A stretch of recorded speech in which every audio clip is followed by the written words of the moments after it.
The Mysterious Island by Jules Verne, Part 3, Chapter 6. However, the chief business of the colonists was to make that complete exploration of the island which had been decided upon, and which would have two objects: to discover the mysterious being whose existence was now indisputable, and at the same time to find out what had become of the pirates, what retreat they had chosen, what sort of life they were leading, and what was to be feared from them. Cyrus Harding wished to set out without delay, but as the expedition would be of some days' duration, it appeared best to load the cart with different materials and tools in order to facilitate the organization of the encampments. One of the onagers, however, having hurt its leg, could not be harnessed at present, and a few days' rest was necessary. The departure was, therefore, put off for a week, until the 20th of November. The month of November in this latitude corresponds to the month of May in the northern zones. It was, therefore, the fine season.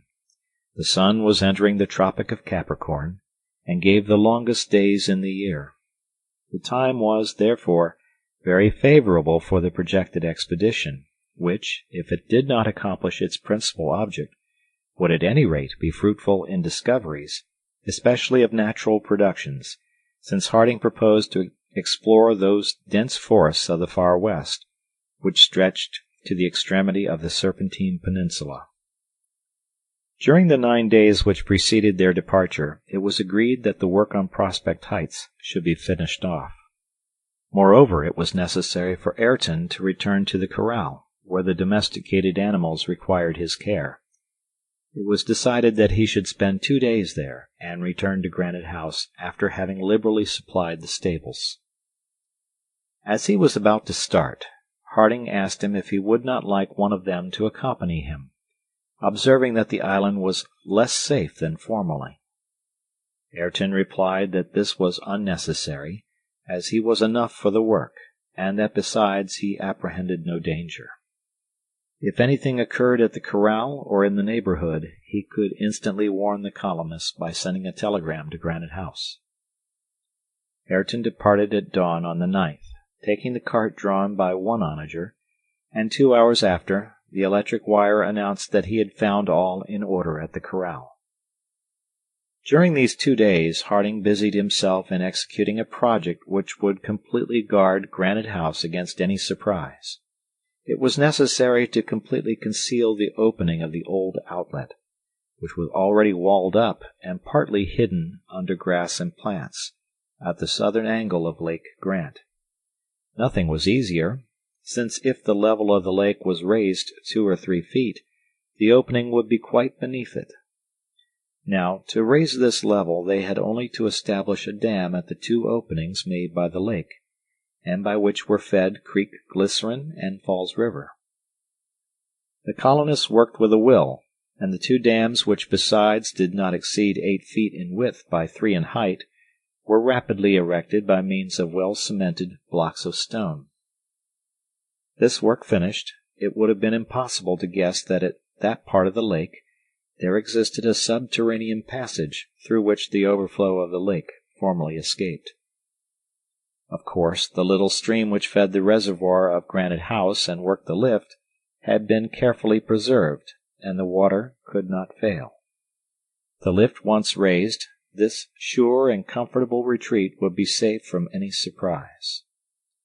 This work had been so quickly done that Pencroft, Gideon Spilett, and Herbert found time to make an expedition to Port Balloon. The sailor was very anxious to know if the little creek in which the Bonadventure was moored had been visited by the convicts. "Those gentlemen," he observed, "landed on the south coast, and if they followed the shore, it is to be feared that they may have discovered the little harbor, and in that case I wouldn't give $50 for our Bonadventure." Pencroft's apprehensions were not without foundation, and a visit to Port Balloon appeared to be very desirable. The sailor and his companions set off on the 10th of November, after dinner, well armed. Pencroft, ostentatiously slipping 2 bullets into each barrel of his rifle, shook his head in a way which betokened nothing good to anyone who approached too near him whether man or beast, as he said. Gideon Spilett and Herbert also took their guns, and about 3 o'clock all three left Granite House. Neb accompanied them to the turn of the Mersey, and after they had crossed, he raised the bridge. It was agreed that a gunshot should announce the colonists' return, and that at the signal Neb should return and re-establish the communication between the two banks of the river. The little band advanced directly along the road which led to the southern coast of the island. This was only a distance of 3 miles and a half, but Gideon Spilett and his companions took 2 hours to traverse it. They examined all the border of the road, the thick forest, as well as Tabor Marsh.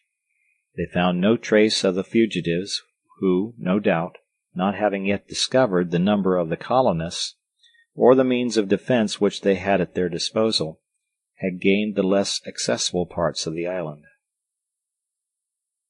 Arrived at Port Balloon, Pencroft saw with extreme satisfaction that the Bonadventure was tranquilly floating in the narrow creek. However, Port Balloon was so well hidden among high rocks that it could scarcely be discovered either from the land or the sea.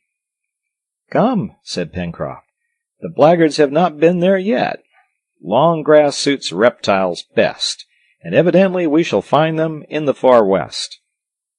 "And it's very lucky, for if they had found the Bonadventure," added Herbert, "they would have gone off in her, and we should have been prevented from returning to Tabor Island." "Indeed," remarked the reporter, "it will be important to take a document there which will make known the situation of Lincoln Island, and Ayrton's new residence, in case the Scotch yacht returns to fetch him." "Well, the Bonadventure is always there, Mr. Spilett," answered the sailor. "She and her crew are ready to start at a moment's notice." "I think, Pencroft, that is a thing to be done after our exploration of the island is finished. It is possible, after all, that the stranger, if we manage to find him, may know as much about Tabor Island as about Lincoln Island.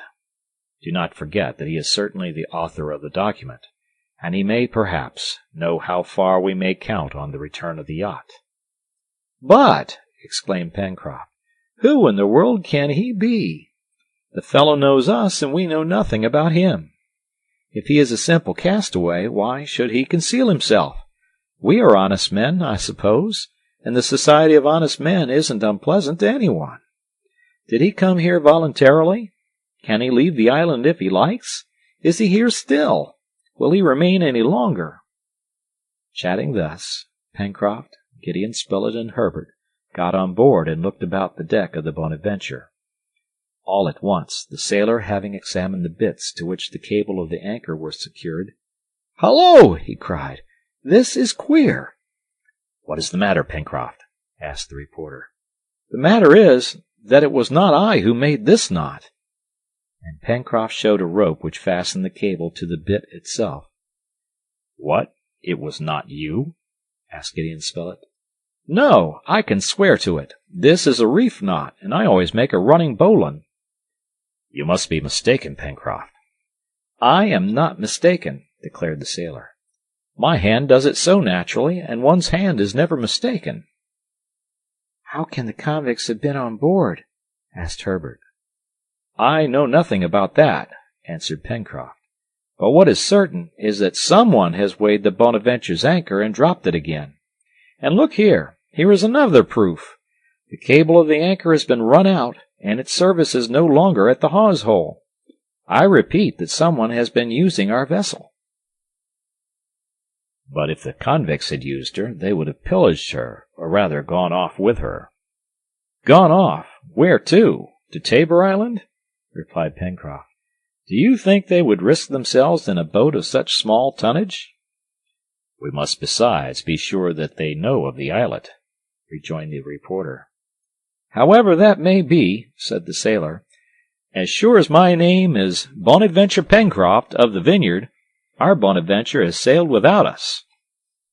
The sailor was so positive that neither Gideon Spilett nor Herbert could dispute his statement. It was evident that the vessel had been moved, more or less, since Pencroft had brought her to Port Balloon. As to the sailor, He had not the slightest doubt that the anchor had been raised and then dropped again. Now, what was the use of these two maneuvers unless the vessel had been employed in some expedition? "But how was it we did not see the Bonadventure pass in sight of the island?"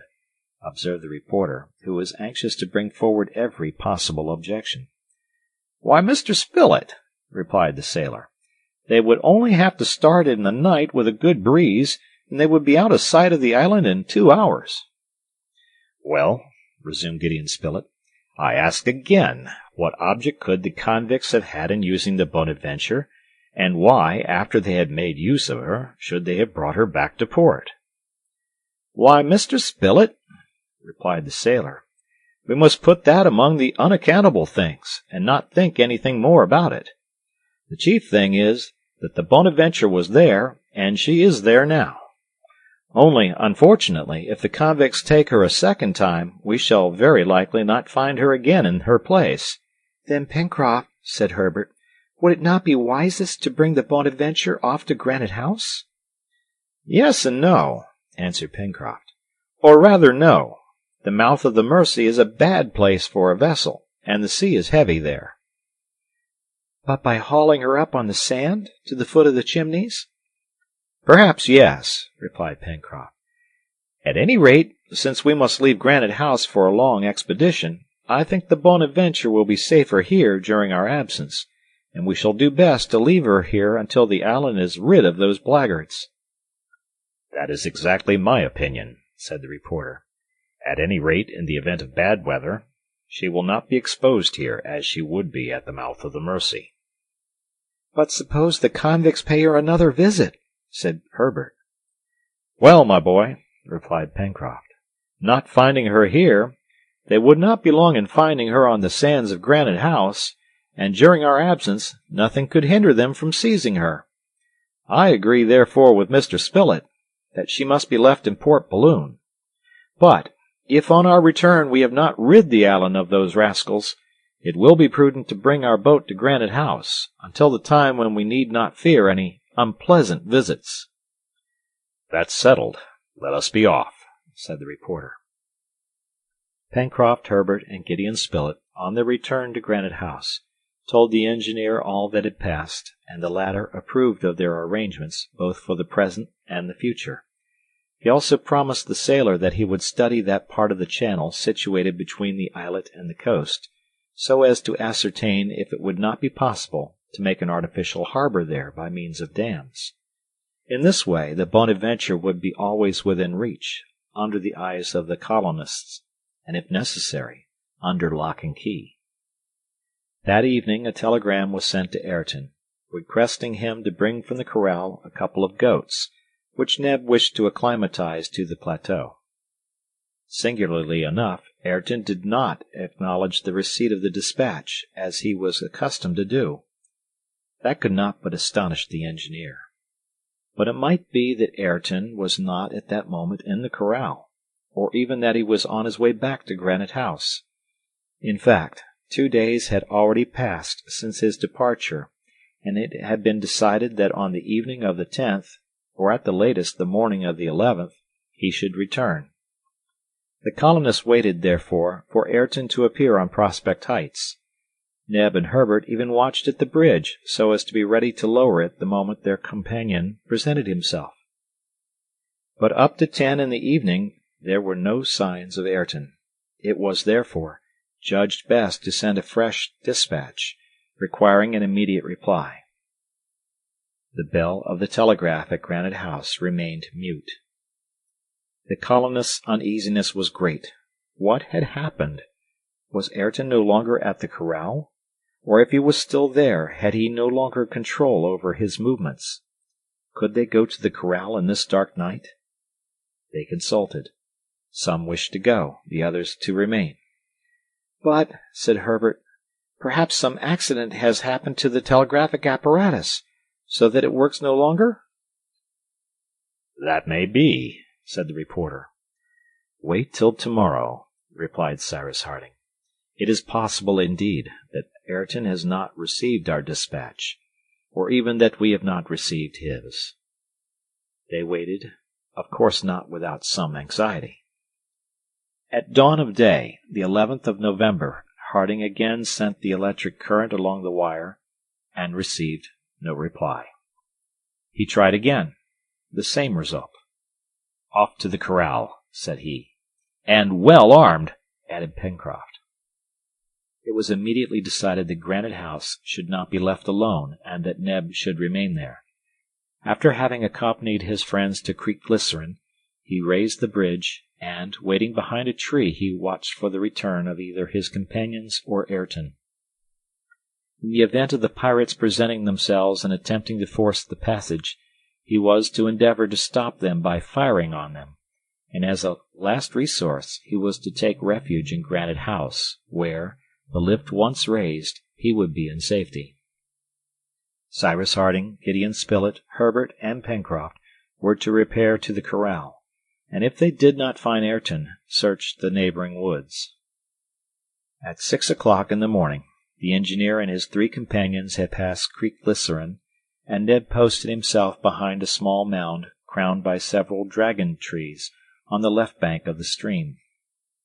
The colonists, after leaving the plateau of Prospect Heights, immediately took the road to the corral. They shouldered their guns, ready to fire on the slightest hostile demonstration. The 2 rifles and the 2 guns had been loaded with ball.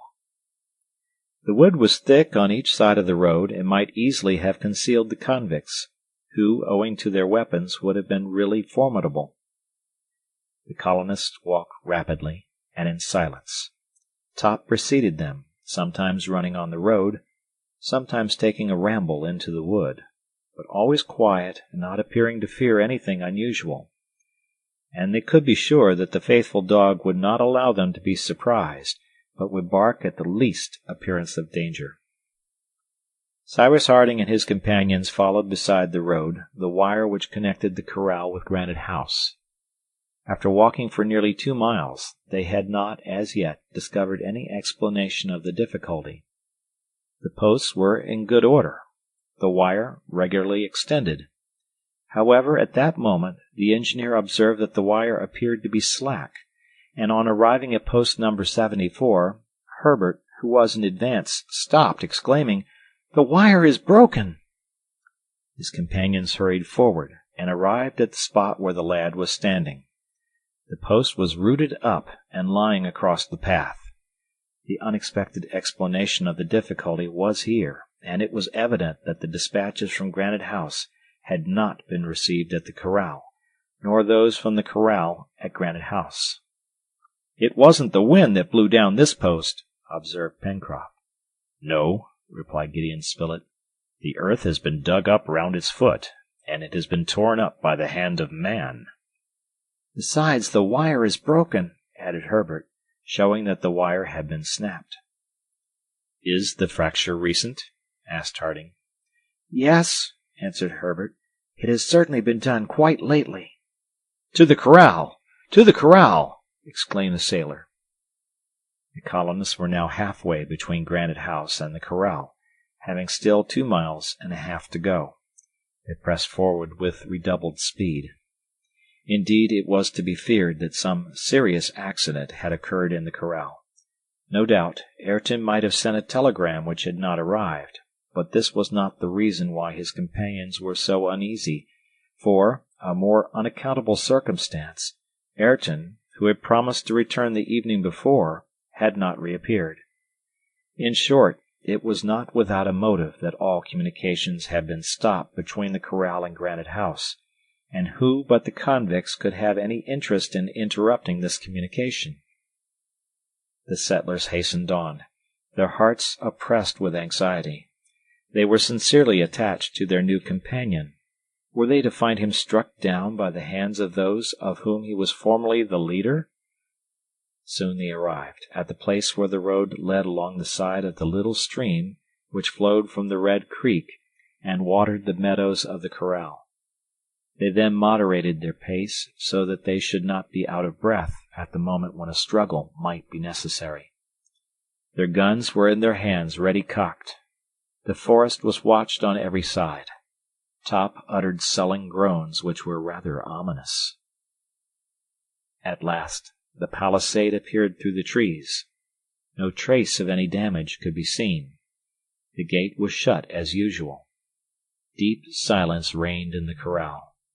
Neither the accustomed bleating of the sheep nor Ayrton's voice could be heard. "Let us enter," said Cyrus Harding. And the engineer advanced, while his companions, keeping watch about 20 paces behind him, were ready to fire at a moment's notice. Harding raised the inner latch of the gate, and was about to push it back, when Top barked loudly. A report sounded, and was responded to by a cry of pain. Herbert, struck by a bullet, lay stretched on the ground. End of chapter.